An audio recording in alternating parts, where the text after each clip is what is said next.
Good morning दोस्तों, आपका Arjun study point में आपका स्वागत है। आज हम आपके साथ कक्षा 9 का पहला चैप्टर मैथ का संख्या पद्धति बताने जा रहे हैं। आइए बातों में विलंब न करें, चलते हैं बोर्ड की तरफ। बात किया जाए संख्या पद्धति के बारे में।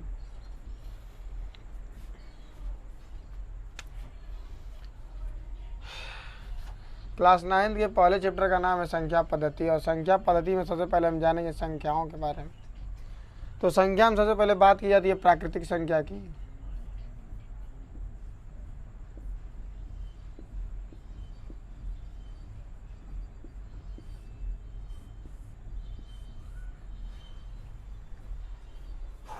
बहुत अच्छा चैप्टर है। प्राकृतिक संख्या क्या होता है दोस्तों? वह संख्या जो गिनने के लिए प्रयुक्त किए जाते हैं। मतलब किसी वस्तु को गिनना है तो आप कहाँ से स्टार्ट करेंगे? 1 से स्टार्ट करेंगे। तो किसी भी वस्तु को गिनने के लिए जिन संख्याओं का प्रयोग किया जाता है उसे कहते हैं वास्तविक संख्या। इसे इंग्लिश में हम कहते हैं प्राकृतिक संख्या कहते हैं, और इसे इंग्लिश में हम कहते हैं नेचुरल नंबर। और दोस्तों इसे कैपिटल N से दर्शाते हैं। आइए हम लिखें, इसे किससे दर्शाते हैं दोस्तों? कैपिटल N से। इंग्लिश में इसे नेचुरल नंबर कहते हैं। और ये 1 से कहाँ तक होता है? अनंत तक होता है। आप कोई पूछ दिया 99 प्राकृतिक संख्या है कि नहीं है, तो ये बताइए दोस्तों, 99 क्या 1 और अनंत के बाहर आता है? नहीं ना।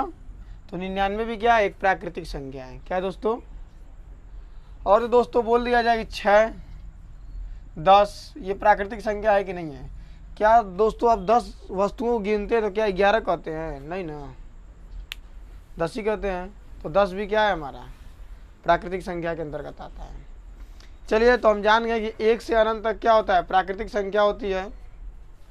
और दोस्तों इसके बाद दूसरा संख्या आता है, जब इसमें 0 को सम्मिलित कर लिया गया तो इसे पूर्ण संख्या कहते हैं। क्या कहते हैं दोस्तों? जब 0 को सम्मिलित किया गया तो इसे क्या कहते हैं? पूर्ण संख्या कहते हैं। और पूर्ण संख्या को होल नंबर कहते हैं दोस्तों। और ये 0 से स्टार्ट होता है और कहाँ तक होता है? अनंत तक। कहाँ तक होता है दोस्तों? अनंत तक। एक बहुत अच्छा प्रश्न पूछता है दोस्तों, कहता है कि देखिए हम बोर्ड स्क्रीन पे लिख रहे हैं पहले प्रश्न को। कहता है कि सभी प्राकृतिक संख्या क्या पूर्ण संख्या हो सकती हैं?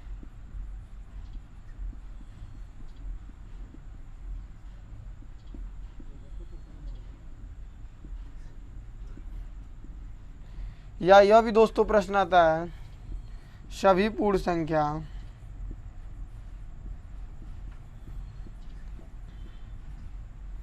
क्या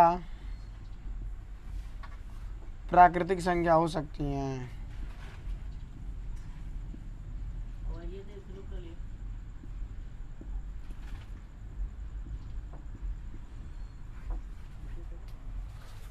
तो यहाँ देखो दोस्तों, कह रहा है सभी प्राकृतिक संख्या। तो प्राकृतिक संख्या कहाँ से होता है? 1 से लेकर अनंत तक। कह रहे क्या पूर्ण संख्या हो सकती है? तो ये देखिए पूर्ण संख्या के अंदर क्या प्राकृतिक संख्या उपस्थित है कि नहीं है? उपस्थित है, इसलिए कि इसमें 0 से अनंत तक 1 भी आता है, इसीलिए पहला क्या है? सही है। दूसरा बोला है सभी पूर्ण संख्या जो 0 से लेकर कहाँ तक होती है? अनंत तक होती है, क्या प्राकृतिक संख्या हो सकती है? नहीं, इसलिए कि इसके अंदर 0 दोस्तों सम्मिलित नहीं है, इसलिए क्या होता है? गलत होता है। आप लोग इसका स्क्रीनशॉट ले लीजिए दोस्तों प्रश्न का, फिर हम आगे बढ़ते हैं।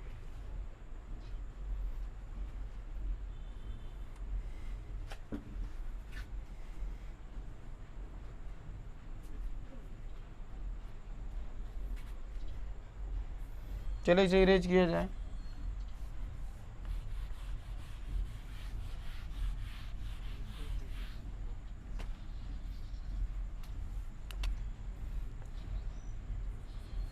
पूर्णांक संख्या, पूर्णांक नंबर।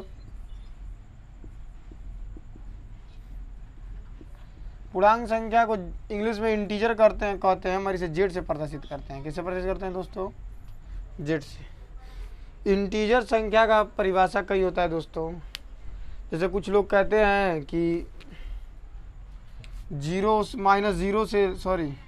माइनस अनंत से लेकर 0 तक, आज 0 से लेकर प्लस अनंत तक की सारी संख्याओं को हम क्या कहते हैं? पूर्ण संख्या कहते हैं। कुछ लोग कहते हैं दोस्तों कि माइनस अनंत से लेकर जीरो तक और जीरो से लेकर धनात्मक अनंत तक की संख्या को क्या कहते हैं, पूर्ण संख्या कहते हैं, जिसे कैपिटल जे से दर्शाते हैं। कुछ लोग कहते हैं दोस्तों कि जीरो और प्लस माइनस के साथ सभी संख्या अनंत तक लिखी जाती है। कहाँ तक लिखी जाती है? अनंत तक। इसे हम कहते हैं पूर्णांक संख्या। तो ये भी जीरो से अनंत तक होता है, केवल ये प्लस माइनस में होता है दोस्तों। पूर्णांक के बाद हम बताएंगे दोस्तों आपको परिमेय संख्या।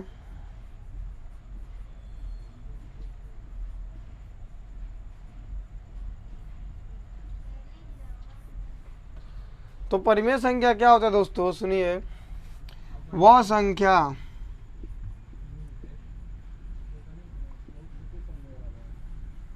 संख्या जो अंश बटा हर के रूप में हो। देखिएगा दोस्तों, ये अंश बटा हर हम लिख रहे हैं, हमारा आपकी किताब में पी अपान क्यू दिया होगा या क्यू अपान पी दिया होगा या एक्स अपान वाई दिया होगा, मगर उसका मूल शब्द क्या है? अंश बटा हर।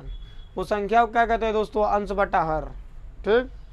और इसमें कहा जाता है दोस्तों कि जो हर है शून्य नहीं होना चाहिए।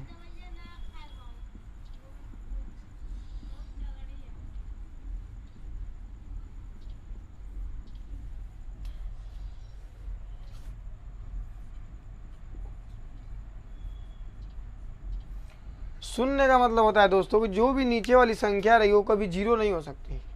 अगर जो वो संख्या परिमेय संख्या रहेगी तो जो नीचे हर है, हर कभी भी शून्य नहीं हो सकता, इसका नियम है। फिर कहा जाता है दोस्तों कि अंश और हर पूर्णांक होने चाहिए।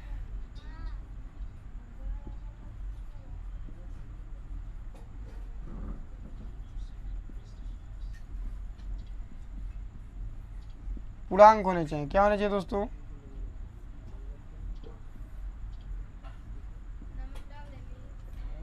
अंश और हर कैसे होना चाहिए दोस्तों? पूर्णांक होने चाहिए। पूर्णांक का मतलब हमने बताया कि वह संख्या जो माइनस अनंत से लेकर जीरो तक और जीरो से लेकर धनात्मक अनंत तक होती है उसे हम पूर्णांक संख्या कहते हैं दोस्तों। और इसे संख्या रेखा में दर्शाया जाता है। अंश और हर पूर्णांक होने चाहिए। अंश और हर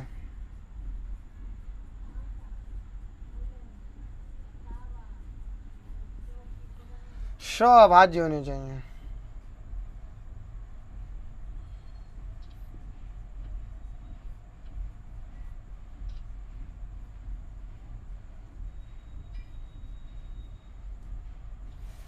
सभाज्य का मतलब क्या होता है कि जो अंश और हर की जो संख्या हो, जैसे कि 1/2 लिख दिया। अंश क्या है दोस्तों? 1 है और हर क्या है? 2। तो 1 और 2 का जब हम मौसो ज्ञात करें, हमने आपको पहले वीडियो में सिखाया था मौसो कैसे ज्ञात करते हैं। तो मौसो जब ज्ञात करेंगे दोस्तों तो 1 आएगा तो उसे हम कहते हैं सभाज्य संख्या। जैसे अभी आप लोग 1 और 2 का मौसो निकालेंगे तो क्या आएगा दोस्तों? 1 आएगा, इसलिए यह परिमेय संख्या है। और कहा जाता है दोस्तों कि परिमेय संख्या की उत्पत्ति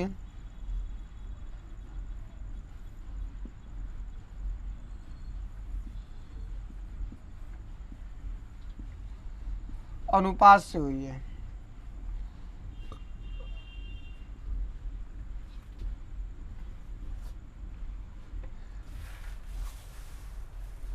परिमेय संख्या की उत्पत्ति कैसे दोस्तों? अनुपात से ही। आइए इसे भी समझ लेते हैं। 7/8 लिखा है दोस्तों, तो इसका मतलब ये होता है जब अनुपात बदलता है तो वो बट्टे का रूप लेता है। किसका रूप लेता है? अंश बटा हर का। तो इसीलिए कहा जाता है दोस्तों कि अनुपात से उत्पत्ति किसकी हुई है? अंश बटा हर की। और अंश बटा हर किसके अंतर्गत आता है? परिमेय संख्या के अंतर्गत आता है। इसीलिए दोस्तों अनुपात से उत्पत्ति परिमेय संख्या की हुई है।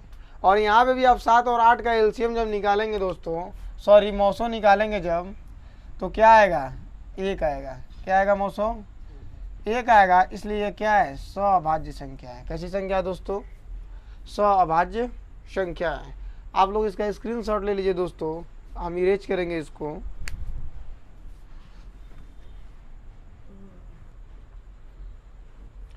तो आइए दोस्तों समझते हैं कौन कौन सी संख्याएं परिमेय संख्या है। परिमेय संख्या वे संख्या होती हैं जो अंश बटा हर के रूप में लिखी जा सकें। जैसे कि मान लीजिए दोस्तों एग्जाम्पल के तौर पे मान लीजिए कि 0 दे दिया, 5 दे दिया, 5/7 दे दिया, 3/0 दे दिया, करड़ी में दे दिया, करड़ी में 4 दे दिया दोस्तों। इस तरह सारी संख्याएं दे दिया। मान लीजिए पाई दे दिया, 5 पाई।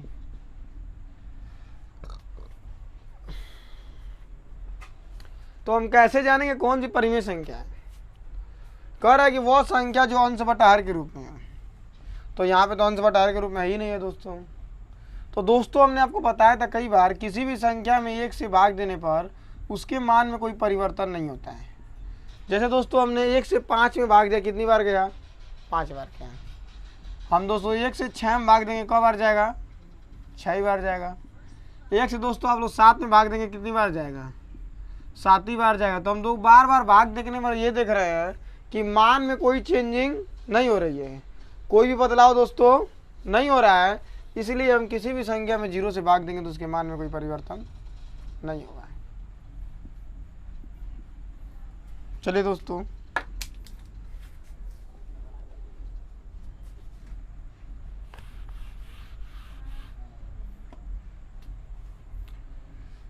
तो यहाँ पे देखिए अंश बटा हर के रूप में हो गया। अंश 0 हर 1 है। कह रहा है हर शून्य नहीं होना चाहिए। देखिए दोस्तों यहाँ पे हर शून्य है नहीं, इस नियम को ही फॉलो कर रहा है। अंश और हर पूर्णांक होने चाहिए। देखो ये पूर्णांक संख्या के अंदर के अंक है ना दोस्तों। इसलिए पूर्णांक संख्या क्या कहता है? माइनस अनंत से लेकर प्लस 0 तक, माइनस अनंत से लेकर 0 तक और 0 से लेकर धनात्मक अनंत तक की संख्याओं क्या कहते हैं? परिमेय संख्या, पूर्णांक संख्या कहते हैं। तो ये भी क्या है दोस्तों? पूर्णांक संख्या है। इसलिए और कहा गया इसमें कि सभाज्य होना चाहिए। 0 और आप 1 का जब मौसो निकालेंगे दोस्तों, मौसो जब ज्ञात करेंगे तो क्या आएगा? 1 आएगा। इसलिए ये क्या है? परिमेय संख्या है। इसी तरह ये भी परिमेय संख्या है और ये भी परिमेय संख्या है। यहाँ देखो दोस्तों ये अंश बटा हर के रूप में तो है, मगर हर शून्य नहीं होना चाहिए। तो यहाँ पे हर शून्य है, इसलिए ये परिमेय संख्या नहीं है। करड़ी में 2 की बात है दोस्तों, तो आप इसका जब वर्गमूल निकालेंगे तो ये बार बार क्या करता रहता है? दोहराता रहता है। इसकी क्या होती है? अनुवर्ती होती है। मतलब बार बार इसकी चीज़ को रिपीट करता रहता है। क्या करता है? और इसका अंत नहीं मिलेगा, इसीलिए ये क्या है? परिमेय संख्या नहीं है। 4 का अंत मिल सकता है दोस्तों, इसलिए 4 का वर्गमूल क्या होता है? 2। 2 का 2 में गुणा करेंगे तो 4 हो जाएगा। वर्ष करने खत्म तो 2 आ जाएगा, इसलिए ये वर्गमूल है। सॉरी दोस्तों, ये परिमेय संख्या है, इसलिए करड़ी में 4 का वर्गमूल निकल जाता है। तो जिन संख्याओं का वर्गमूल निकल जाए वो परिमेय संख्या हो जाती हैं, और जिन संख्याओं का वर्गमूल न निकले उसे हम क्या कहते हैं? परिमेय संख्या नहीं होती है। यहाँ पे 5 पाई है दोस्तों। अब पाई का मान क्या होता है? अपरिभाषित होता है, इसलिए ये भी क्या है? परिमेय संख्या नहीं है। तो दोस्तों आपको समझ में आ गया हो तो हम आगे बढ़ते हैं। इसे हम इरेज करेंगे, आप लोग इसका स्क्रीनशॉट ले लीजिए।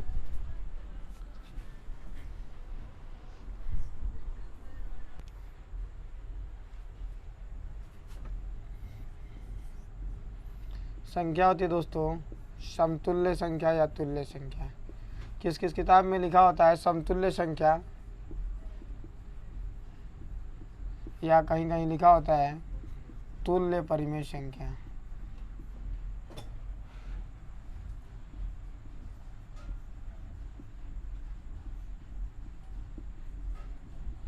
दोनों चीज़ देखने को मिलते हैं दोस्तों। इसका मतलब क्या होता है? केवल हम मतलब पे बात करेंगे दोस्तों कि वह संख्या जिसको रूपांतरण करने पर, वह संख्या जिसको रूपांतरण करने पर पुनः भाग देने पर वही संख्या प्राप्त हो जाए, उसे हम कहते हैं तुल्य संख्या। या अंश हर में बराबर संख्याओं से गुणा कर देना ही क्या कहलाता है? तुल्य परिमेय संख्या प्राप्त होता है। क्या प्राप्त होता है? जैसे कि 1/2 को हमने 2 से बराबर संख्याओं से अंश बटा हर में गुणा किया तो आने वाली जो संख्या प्राप्त होगी उसे कहेंगे तुल्य संख्या।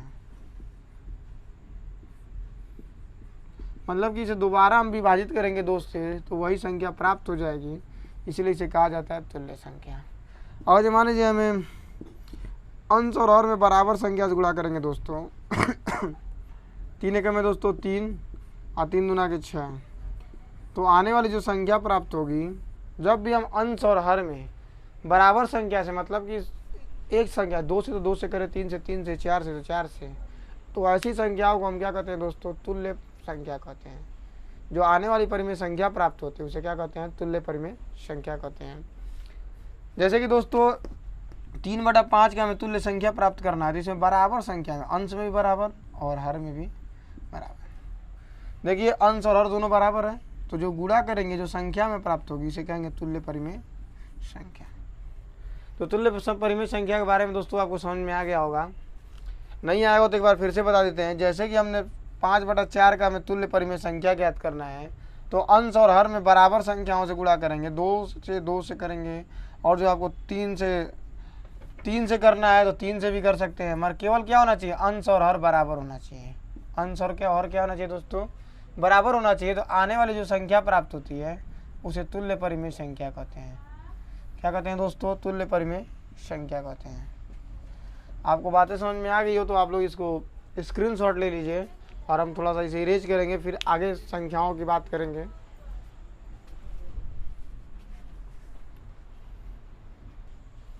दोस्तों आपको समझ में आ गया हो तो हम और कुछ उदाहरण की बात कर लेते हैं। आइए,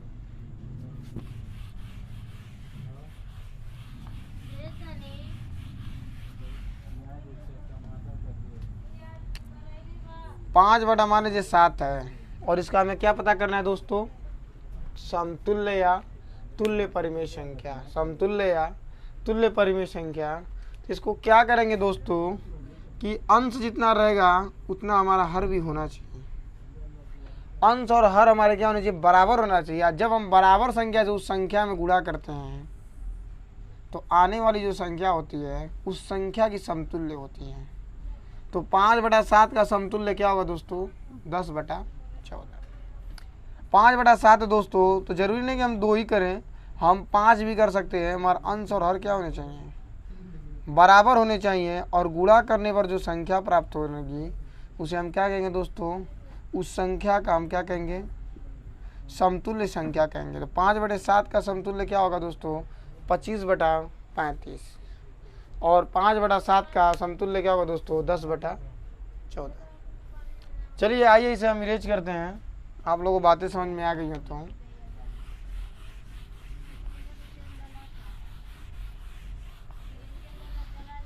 अब संख्याओं के बारे में बात हो रहा है तो सम विषम के बारे में भी जान लें।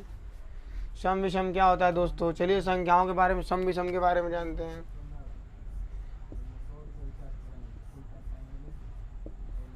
सम संख्या दोस्तों, सम संख्या की दोस्तों बात की जाए तो सम संख्या वे संख्या होती हैं जो 2 से पूर्णतः विभाजित हो जाए, उसे हम कहते हैं दोस्तों सम संख्या। जैसे दोस्तों हम लोग लिख सकते हैं कि 2 से विभाजित होने वाली संख्या को हम सम संख्या कहते हैं। कह सकते हैं कि 2 से विभाजित होता है, 4 भी हो जाता है, 6 भी हो जाता है, 8 भी हो जाता है, 10 भी हो जाता है। तो दोस्तों इसकी पहचान क्या है कि किसी भी बड़ी संख्या हो, चाहे कितना भी बड़ा हो, उसके इकाई के अंक पे 0 आए, 2 आए, 4 आए, 6 आए और 8 आए, तो ये भी सभी सम संख्या होती हैं। सभी क्या होती है दोस्तों? सम संख्या होती हैं। जैसे कि अभी कोई बड़ा संख्या इस तरह से लिख दें तो हमें सोचना पड़ेगा सम संख्या है कि नहीं है। तो उसके हम पहले कौन सा अंक देखेंगे? इकाई का अंक देखेंगे, क्या ये 2 से कटता है, और 2 से वो विभाजित होगा तो ये सम संख्या होगा। अगर जो उसकी इकाई का अंक 2 से विभाजित होता है तो वो संख्या क्या होगी दोस्तों? सम संख्या होगी। तो इसीलिए कहा जाता है कि वह संख्या जो 2 से पूर्ण रूप से विभाजित हो जाए उस संख्या को क्या कहते हैं दोस्तों? सम संख्या कहते हैं। क्या कहते हैं दोस्तों? सम संख्या कहते हैं। तो आइए सम संख्या के बारे में जान गए तो हम विषम संख्या के बारे में भी जानते हैं।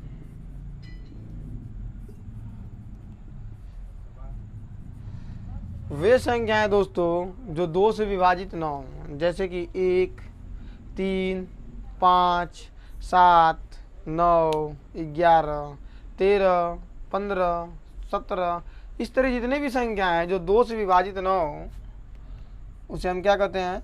विषम संख्या कहते हैं। क्या कहते हैं दोस्तों? विषम संख्या कहते हैं।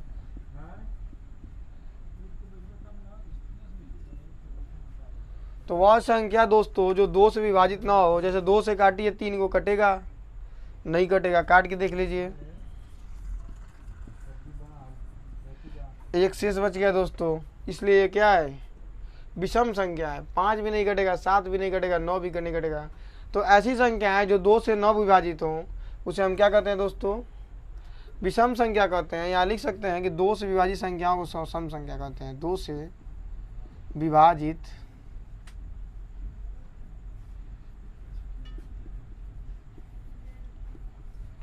संख्या को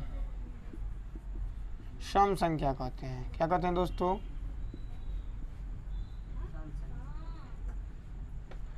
और जो 2 से विभाजित ना हो उसे क्या कहते हैं,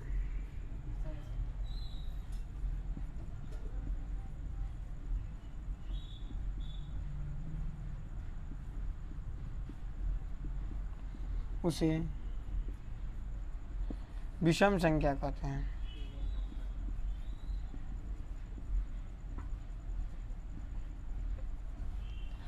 देख लीजिए दोस्तों, ये 2 से विभाजित हो जाती है और उन्हें बताया कि इकाई का अंक 0, 2, 4, 6, 8 आए, जैसे बड़ी संख्या है, इकाई का अंक 4 आया तो ये कैसी संख्या है, सम संख्या है। इकाई के स्थान पर जितनी भी ये संख्याएं आए तो वो संख्या क्या होगी, सम संख्या होगी। चाहे संख्या कितना भी बड़ा हो, केवल इकाई के स्थान पे क्या देखना है दोस्तों, 0 देखना है, 2 देखना है, 4 देखना है, 6 देखना है, 8 देखना है, वो संख्या क्या होगी, सम संख्या होगी। विषम संख्या दोस्तों जो इन सभी संख्याओं में नहीं होंगे वो सारी संख्या क्या होती है, विषम संख्या होती है। जैसे 1, 3, 5, 7, 9, ये सारी संख्या क्या होती हैं, विषम संख्या होती है दोस्तों। आइए आप लोग इसका स्क्रीनशॉट ले लीजिए, थोड़ा सा हम आगे अब बढ़ेंगे इसे इरेज कर कर। मिनट का भाई, आइए दोस्तों भाज्य संख्या के बारे में बात करते हैं।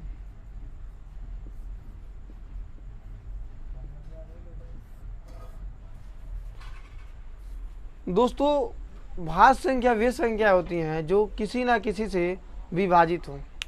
जैसे 3 है, 3 9 से कट सकता है, 15 है, 3 से कट सकता है।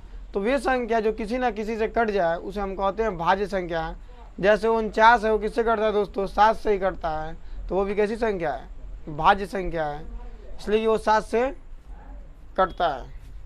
तो जैसे कि 2, 6, 8, 9, 10, 12, 15, 16, 18, 20, 21, 22, ऐसी संख्या जो किससे कटे, किसी ना किसी से विभाजित हो। जैसे कि 3 से देखिए 21 भी कट जाएगा, इसलिए ये क्या है, भाज्य संख्या है। और प्रश्न पूछता है सबसे छोटा भाज्य संख्या किसे कहते हैं, सॉरी भाज्य संख्या किसे कहते हैं, तो सबसे छोटा जो भाज्य संख्या होता है दोस्तों उसे 2 को कहते हैं, सबसे छोटा।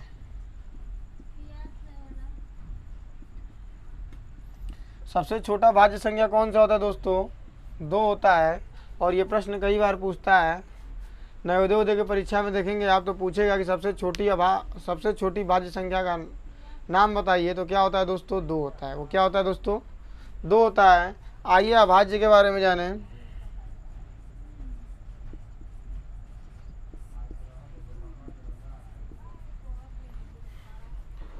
अभाज्य संख्या वे संख्या होती हैं दोस्तों जो केवल अपने आप से कटे और कोई अन्य संख्या उसे विभाजित न कर सके, उसे हम कहते हैं दोस्तों अभाज्य संख्या कहते हैं। जैसे दोस्तों 7 है, 7 को आप 2 से काट के देखिए, चलिए आइए बोर्ड पे दिखाते हैं। 7 है दोस्तों, आप इसे किसी से भी काटिए, 2 से काटिए नहीं कटेगा, 3 से काटिए नहीं कटेगा, 4 से काटिए नहीं कटेगा। 7 किससे कटता है, 7 से कटता है। तो वे संख्या है दोस्तों जो केवल अपने आप से कटे हैं, उसे हम क्या कहते हैं, अभाज्य संख्या कहते हैं दोस्तों। वे संख्याएं जो केवल अपने आप से कटे उसे क्या कहते हैं, अभाज्य संख्या कहते हैं। और एक कभी दोस्तों अभाज्य संख्या में नहीं आता है। तो दोस्तों 2, 3, 5, 7, 11, 13, 17, 19, 23, 29, 31, ये जितनी भी संख्याएं हमने लिखा है दोस्तों वो केवल किससे कटती हैं, अपने आप से कटती हैं। किससे कटती दोस्तों, अपने आप से कटती हैं। इसलिए ये क्या है, अभाज्य संख्या। हमने आपको बताया था कि वे संख्या जो केवल किससे कटे, खुद से कटे, अपने आप से कटे, उसी को हम क्या कहते हैं, अभाज्य संख्या कहते हैं। और इसमें भी दोस्तों एक ही आंसर होता है। सबसे छोटी अभाज्य संख्या क्या होती है, 2 ही होती है दोस्त। भाज्य और अभाज्य के चक्कर में मत पड़िएगा, भाज्य पूछे चाहे अभाज्य पूछे, सबसे छोटी संख्या 2 ही होती है। तो सबसे छोटी संख्या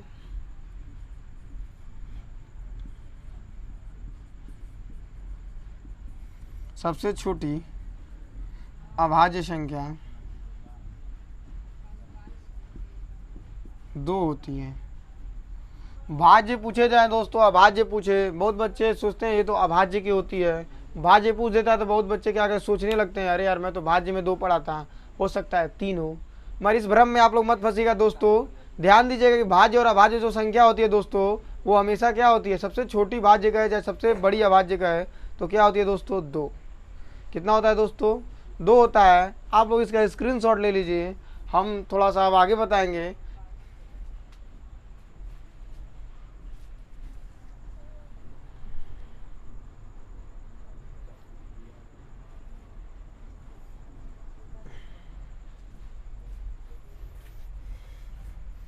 चलिए आइए इसे इरेज कर लेते हैं।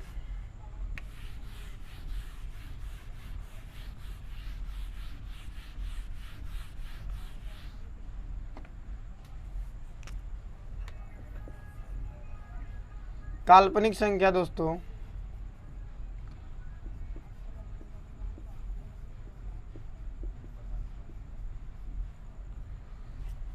काल्पनिक जिसकी केवल कल्पना की जाए, क्या की जाए दोस्तों, काल्पनिक संख्या। और इसका सीधा सीधा आंसर ये है दोस्तों, इसकी सीधी सीधा परिभाषा ये है कि काल्पनिक संख्या वे संख्याएं होती हैं दोस्तों जो केवल माइनस में लिखी जाती है। तो माइनस में जितनी भी संख्या लिखी जाती है दोस्तों उसे हम क्या कहते हैं, काल्पनिक संख्या कहते हैं। तो माइनस में जितनी भी संख्याएं लिखी जाती है उसे क्या कहते हैं दोस्तों, काल्पनिक संख्या कहते हैं, चाहे वो माइनस में क्यों ना अनंत ही हो। तो माइनस में जितनी भी संख्याएं लिखी जाती हैं वो क्या होती हैं, काल्पनिक संख्या होती हैं। और काल्पनिक संख्या में कभी दोस्तों 0 नहीं आता है, इसलिए कि 0 ना तो धनात्मक होता है ना ही ऋणात्मक होता है, मगर उसे धनात्मक की श्रेणी में रखा जाता है, इसलिए दोस्तों वो वास्तविक संख्या में आता है। और काल्पनिक संख्या सदैव किस में होती है दोस्तों, माइनस में होती है। और उसका शुरुआत कहाँ से होता है, 1 से लेकर -1 से लेकर माइनस अनंत तक। तो आइए दोस्तों हम वास्तविक संख्या के बारे में बात कर लें। जब बात हो गया तो वास्तविक संख्या के बारे में बात कर लिया जाए।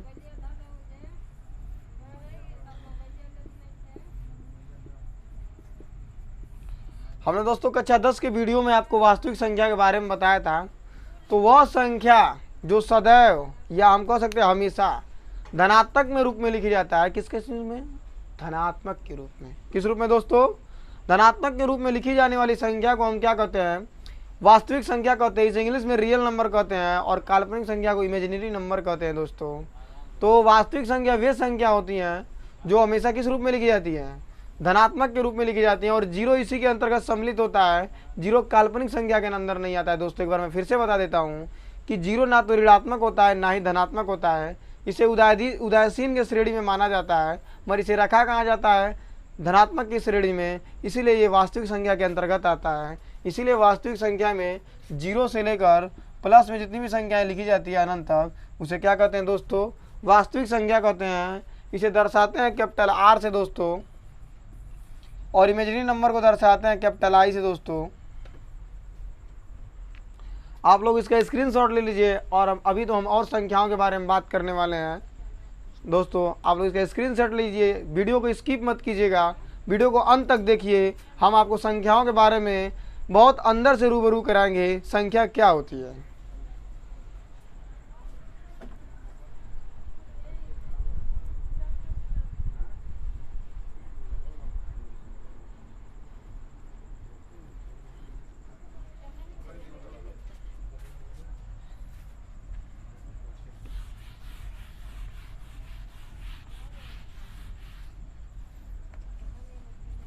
संख्या बचा है दोस्तों अपरिमेय संख्या। कौन सी संख्या बचा है दोस्तों, अपरिमेय संख्या।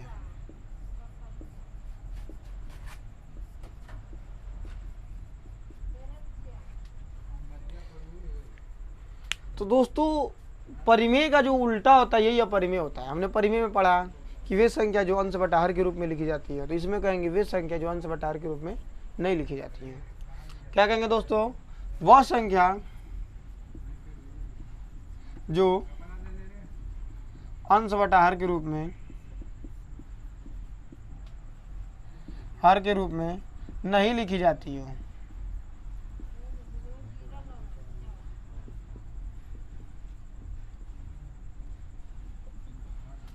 जैसे दोस्तों करड़ी में 2, इसका जब हम वर्गमूल ज्ञात करेंगे दोस्तों तो 1.4134 इस तरह बढ़ता जाता है और वो संख्या कभी अंत नहीं मिलता है।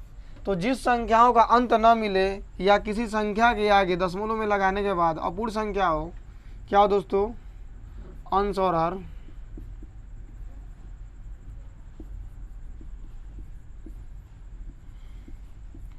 अपूर्णांक हो। इसके कई पहचानने के तरीके दोस्तों। करड़ी में 2 तो हम पहचान ही जाएंगे, जिसका हम वर्गमूल नहीं निकलता है उसे हम क्या कहते हैं? अपरिमेय संख्या कहते हैं। जैसे करड़ी में 5 का ही वर्गमूल नहीं निकलता है। जिन संख्याओं का वर्गमूल निकल जाता है वो परिमेय संख्या के अंतर्गत आते हैं, और जिनका वर्गमूल नहीं निकलता उसे क्या कहते हैं? अपरिमेय संख्या कहते हैं। देखिए दोस्तों, कभी कभी बच्चों को फंसाने के लिए पूछता है करड़ी में x, क्या यह परिमेय संख्या या अपरिमेय संख्या है? तो दोस्तों आप लोग चिंता करने की बात नहीं है, जब तक आप लोग हमसे जुड़े हुए हैं तब तक आपको चिंता लेने की बात नहीं है। करड़ी में जो x होता है दोस्तों, वो x क्या है? x एक चर राशि है। और चर राशि क्या होता है दोस्तों? चर राशि वे राशियां होती हैं जिनका मान कभी संभव नहीं होता। इसका मान कुछ भी आ सकता है, अनगिनत मान हो सकते हैं। इसीलिए करड़ी में x या कोई भी चर राशि करड़ी के अंदर हो, अगर जो आपसे प्रश्न पूछे करड़ी में थीटा क्या परिमेय संख्या है या अपरिमेय संख्या है दोस्तों, तो हमारा जवाब रहेगा दोस्तों अपरिमेय संख्या है। इसलिए कि थीटा के मान कभी संभव नहीं होता है। तो वे चर राशियां जिनका मान कभी संभव ना हो उसे हम क्या कहते हैं दोस्तों? चर राशियां कहते हैं। और चर राशि का मान जब संभव नहीं होता है और उसे करड़ी में लिख दिया गया और पूछा जाएगा ये परिमेय संख्या या अपरिमेय संख्या, तो जवाब क्या मिलेगा दोस्तों? अपरिमेय संख्या है। क्या दोस्तों? अपरिमेय संख्या है। चलिए कुछ और बातें की बात कर लेते हैं दोस्तों। अब आ गए अपरिमेय संख्या में, तो अपरिमेय संख्या के अंदर हम चलते हैं। बहुत जगह नहीं बताया जाता है महाराज, हम आपको बता देते हैं। ऐसी चीज़ें देखने को आपको नहीं मिलेंगी। देखिए दोस्तों, ये 6 लिखा है तो ये डैश का जो सिंबल होता है कहीं कहीं संख्याओं के आगे डैश लगा देता है और हम जान नहीं पाते हैं परिमेय संख्या या अपरिमेय संख्या, और हम गलती कर बैठते हैं और इसे परिमेय संख्या के रूप में बदल देते हैं। इस चिन्ह का मतलब होता है कि इसके आगे भी ये संख्या दोहराएगी। इसलिए दोस्तों ये क्या है? अपरिमेय संख्या है, और आप लोग इसे ध्यान दीजिएगा दोस्तों। चलिए आप लोग इसका स्क्रीनशॉट ले लीजिए और हम थोड़ा सा और संख्याओं के बारे में बात करेंगे कि परिमेय संख्या के अंतर्गत कैसे मध्य परिमेय संख्या निकालते हैं, किसी 2 परिमेय संख्याओं के अंदर कैसे 4 परिमेय संख्या निकालते हैं, या मध्य परिमेय संख्या कैसे ज्ञात करते हैं। अब इसके बारे में बात करेंगे। संख्या आपका खत्म हुआ दोस्तों। अब आप लोग इसकी स्क्रीनशॉट लीजिए, हम आपको अभिरेच करेंगे, अब आगे बताएंगे दोस्तों।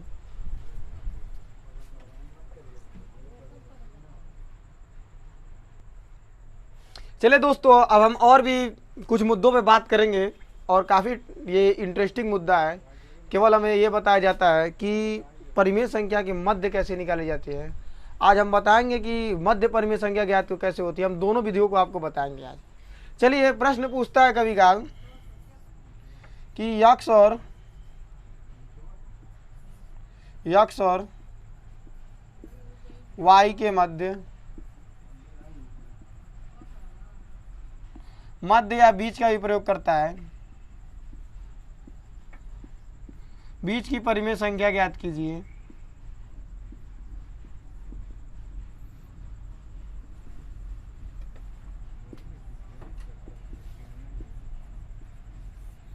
तो मध्य का मतलब क्या होता है दोस्तों? किसी चीज का आधा, किसी भी चीज का आधा। जैसे दोस्तों आपके सामने 6 सेमी का कोई मान लीजिए वस्तु रखा है, इसको बोला जाएगा मध्य। मध्य ज्ञात कीजिए। तो मध्य का मतलब क्या होता है? आधा। मतलब कि 3 सेमी ज्ञात करना है। 3 सेमी मतलब कि 1/2। मतलब किसी वस्तु का क्या? 1/2।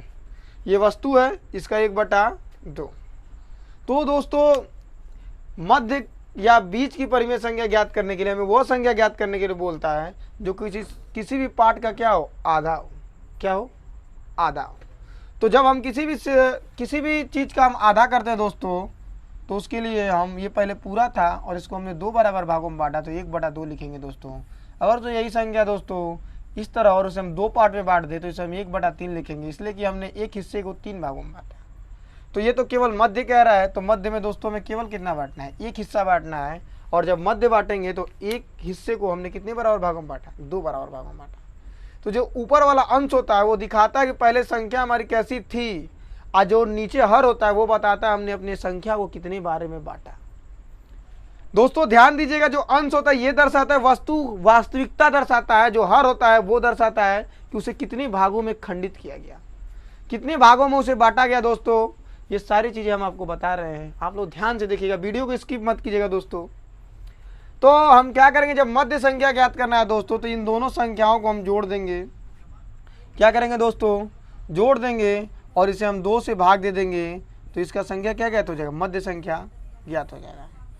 इसको थोड़ा सा और हम बदल सकते हैं दोस्तों, 1/2 को कॉमन लेंगे दोस्तों, तो अंदर क्या बचेगा, x + y। तो इसको 2 फार्मूले हो गए दोस्तों, चाहे इस रूप में लिख लीजिए चाहे इस रूप में लिख लीजिए। जब भी ऐसे प्रश्न पूछे x और y के मध्य का या बीच की परिमेय संख्या ज्ञात करने के लिए, तो x + y/2 या 1/2 कोष्टक में x + y। तो आप लोग दोस्तों इसका स्क्रीनशॉट ले लीजिए और हम एक प्रश्न को हल करेंगे। चलिए इसको हल करते हैं दोस्तों। चलिए यहीं पे प्रश्न को लिखते हैं और यहीं पे आपको दिखाते हुए हल करते हैं। प्रश्न पूछ दिया आपसे दोस्तों कि 3 और 4 के मध्य या बीच भी पूछ सकता है, ध्यान दीजिएगा, बीच परिमेय संख्या ज्ञात कीजिए।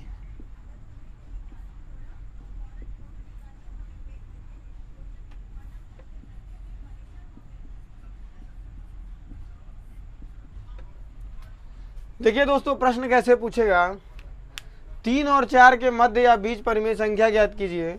तो इस कंडीशन में हमें वही करना पड़ेगा दोस्तों, 3 को क्या मानना पड़ेगा, x और 4 को y, और मध्य परिमेय संख्या ज्ञात करना है दोस्तों। तो हमने आपको बताया था किसी भी हिस्से को 2 बराबर भागों में बांटना है, क्या कहलाता है, मध्य परिमेय संख्या कहलाता है। तो उस संख्याओं को जोड़कर हम 2 से क्या करते हैं, भाग दे देते हैं। तो आइए इसे हम फार्मूले समझेंगे। फार्मूला है 1/2 x + y। दोस्तों हमने 1/2 रख लिया और x का मान क्या है दोस्तों, देखिए आपके सामने है बोर्ड स्क्रीन पे, 3 है, और y का मान क्या है दोस्तों, 4 है। तो y की जगह हम लोग क्या रखेंगे, 4। ये दोनों प्लस का चिन्ह है दोस्तों, तो जुटेगा, देखिए माइनस नहीं ना है, भ्रमित मत होइएगा, प्लस है दोस्तों तो जुटेगा। तो 4 में 3 जोड़ेंगे दोस्तों, क्या हो जाएगा, 8 नहीं ना होगा, देखिएगा, ओह 7 होगा। चलिए लग रहा है हम ही गलत बता रहे थे, 7 होगा दोस्तों। 7 का 1 में गुणा करेंगे तो क्या आएगा, 7 कम में 7 और बटे में 2। आप लोग इसे चेक भी कर सकते हैं, भाग देकर देखेंगे तो 3 और 4 के बीच में आएगा दोस्तों। चलिए आइए हम चेक भी कर देते हैं। 2 3 6, 1 बचा दोस्तों, दशमलव लगाएंगे, 0 बढ़ेगा, 2 5 10। अब देखिए दोस्तों 3.5 क्या इसके बीच का है कि नहीं है ना। तो इस तरह ये परिमेय संख्या हम ज्ञात करेंगे मध्य की। आप लोग इसका स्क्रीनशॉट ले लीजिए। अब हम ये ज्ञात करेंगे कि 2 परिमेय संख्याओं के मध्य n परिमेय संख्या ज्ञात करने का विधि।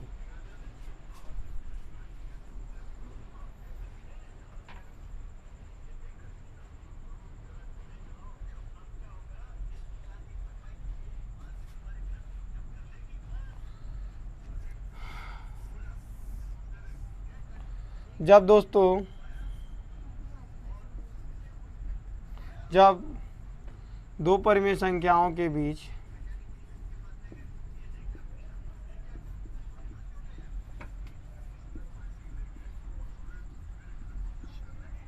जब 2 परिमेय संख्याओं के बीच एक से अधिक परिमेय संख्या ज्ञात करना हो,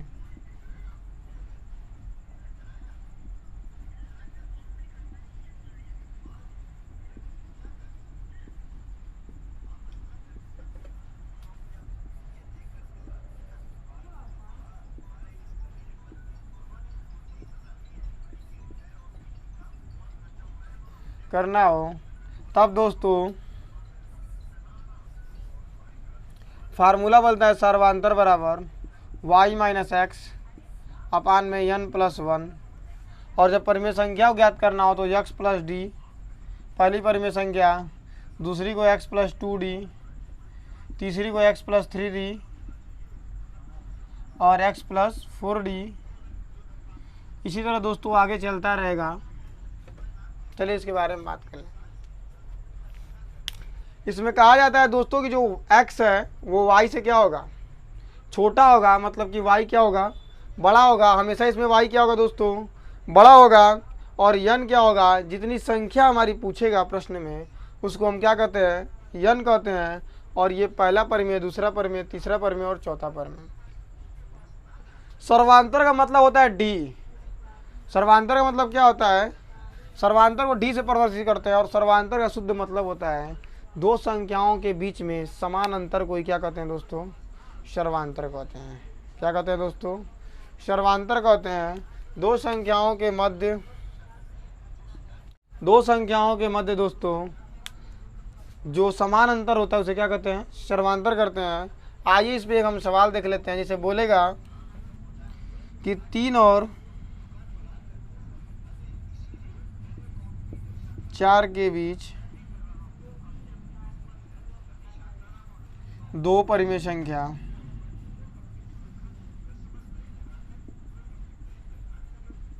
ज्ञात कीजिए। तो दोस्तों इसे हम x मानेंगे, दूसरे को y मानेंगे, तीसरे को हमने बताया था कि जितनी परिमेय संख्या पूछती है उसे क्या मानते हैं, n। d हम ज्ञात करेंगे दोस्तों y माइनस एक्स बटे में n प्लस 1। ध्यान दीजिएगा दोस्तों, हमने बताया था कि हमेशा जो x से क्या होगा, y बड़ा होगा। और देख रहे हैं कि y बड़ा ही है तो y की जगह पे 4 है तो हमने क्या रख दिया दोस्तों, 4 रख दिया। माइनस है तो माइनस, x की जगह पे क्या है दोस्तों, 3 है तो हमने 3 रख दिया। n जितना संख्या मांगता है उसे हम संख्या को रख लेते हैं प्लस 1। दोस्तों आपको जोड़ दिख रहा है, घटाना दिख रहा है दोस्तों, घटाना दिख रहा है तो घटा दीजिए, क्या आ गया 1/3। और हमें दो परिमेय संख्या ज्ञात करनी है तो पहली परिमेय संख्या ज्ञात करने के लिए x प्लस डी लिखा है। तो x की वैल्यू क्या है दोस्तों, 3। और d कितना आया दोस्तों, समान अंतर के साथ 1/3 आया है। तो हमने आपको कई बार बताया था दोस्तों कि जब बगल वाले का बटा न दिया हो, जब किसी भी भिन्न के सवाल में बगल वाले का बटा न दिया हो तो इसका इसमें हम डायरेक्ट गुणा करते हैं और जो चिन्ह रहता है वही क्रिया हम कर देते हैं। तो प्लस का चिन्ह तो जोड़ देंगे तो 3 का हम 3 बार पढ़ेंगे तो 9 होगा। और 9 में 1 जोड़ेंगे तो क्या होगा, 10/3। दो परिमेय संख्या ज्ञात करना है तो दूसरा क्या है, x प्लस 2d। x का मान 3 है दोस्तों, देख लीजिए। तो x की जगह 3 रखेंगे। और दोस्तों हमेशा चर और अचर के बीच में गुणा का चिन्ह माना जाता है। और d कितना है दोस्तों, 1/3, हमने 1/3 लिख दिया। फिर दोस्तों गुणा होता है, हमने गुणा कर लिया, 2 एकम में 2 बटे में 3। यहाँ भी बगल वाले का बटा नहीं दिया है तो इसका इसमें गुणा करेंगे, इसको जोड़ देंगे तो 3 दे लीजिए, 9 2 11/3। तो ये दो परिमेय संख्या में दोस्तों ज्ञात हो गई। अब यहाँ से हमारी संख्या के बारे में बात खत्म होती है। अब हम लोग चलेंगे पहले चैप्टर की ओर। आप लोग मिलते हैं नेक्स्ट वीडियो में दोस्तों। आप लोगों को मेरा वीडियो अच्छा लगे तो लाइक कीजिए, शेयर कीजिए, कमेंट कीजिए और सब्सक्राइब कीजिए दोस्तों।